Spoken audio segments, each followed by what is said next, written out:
Hi everybody, this is like part 25 of Paradiddle-Diddle, okay? So here we go, we're gonna start doing the lefts a little bit, so.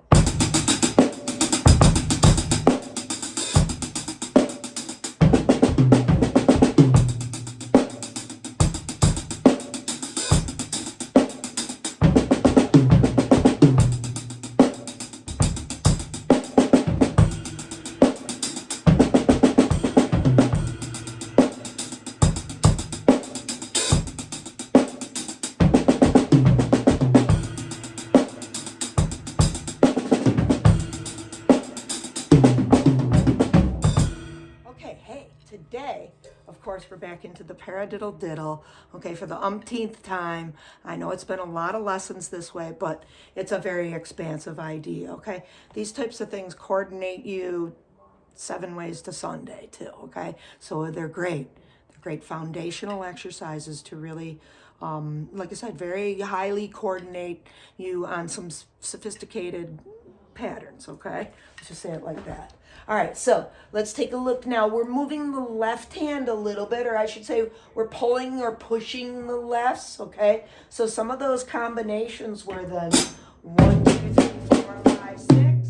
Maybe I did a push, what I call a push, because we're taking the doubling and we have to push on it, or maybe I'll pull on it. Maybe I'll start here and have to pull back, right? So we've got a couple different ways that we do. I call them pushes and pulls. So we'll do a pull now, okay? So 1, 2, 3, 4, 5, 6. 1, 2, 3, 4, 5, 6. Triplet, triplet. Now we'll do a push.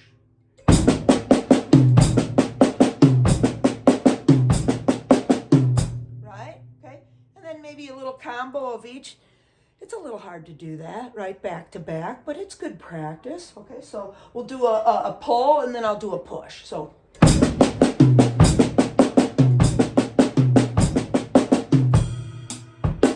Okay, so feel free to entertain those thoughts, get real comfortable with moving that left, okay? Then, I would say we can work on some patterns to where you can open up a little bit and maybe move more of those left hands, okay?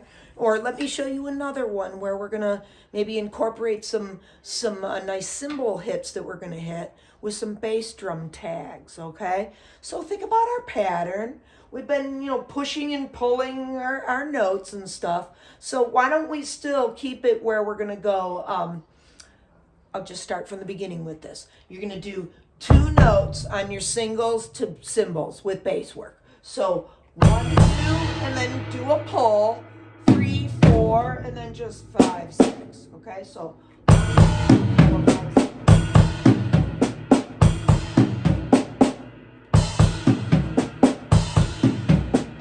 want to get fancy, you can do a little crossover, right? Okay, and you can do that a couple times in a row. That would sound nice. Maybe swing the last note to the hi-hat for a change up. We'll try that. So.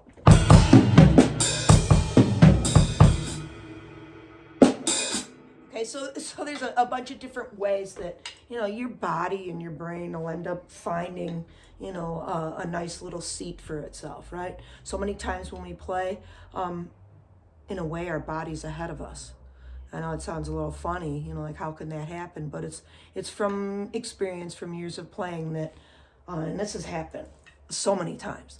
You're playing something and you think you're going to end it this way and you end up, I don't know, maybe, just switching something around, a rhythm, a sticking pattern or something. And you know what? Your body and your ears and your brain just figures it out. You figure out a way to fake it till you make it kind of thing, right?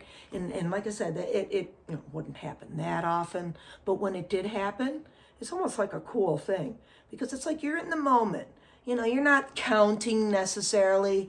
You're enjoying the gig. You're watching the audience dance, whatever. You may be having fun with bandmates on stage and stuff. All sorts of goofy things and silly things can happen. So. Sometimes it's good to maybe come out of that heavy focus and just kind of be in the moment, okay? And I know other musicians talk about this, and this is why we do what we do, right? Because we want to connect. We want to get into that zone, right, with people. And I find I do this when I teach, right? I have several adults that I teach that it's like, we can pretty much finish one another's sentences now. It's pretty profound, you know, how cool it is, okay? And then, you know, just from working together, we know, you know, what we're gonna do. Now students will come in and they understand, oh, she's gonna make me move my left now, and I'm gonna have to go up to the ride cymbal, and I'm gonna have to incorporate this, and oh, don't forget your footwork, you know? So, you know, they, after a while, they do take to it and they get it. Because the whole time, I want them to become independent. You know, like I should be able to teach somebody for maybe, I don't know, 5 years, and they should have enough skill and good foundational work under their belt by that time that they could almost go and learn on their own. I mean, in this day and age with YouTube and the free information that we have, it's awesome. I love it too. I wish I had more time to continue my own education. You know, of course I'd like to get better, right? But, you know, life gets us where I'm very busy in life. I'm too busy in life. So that's where we're at. But, you know, just to kind of tell you, hey, you know, be in the moment when you play. Yes, work on your skills, but also, you know, don't forget the joy of what we do. And, you know, find that balance for yourself, right? Yeah, be skillful, work on stuff, but at the same time, like, take a few minutes and play to some songs. Just use it as a nice release for yourself. Because we live in a crazy world, right?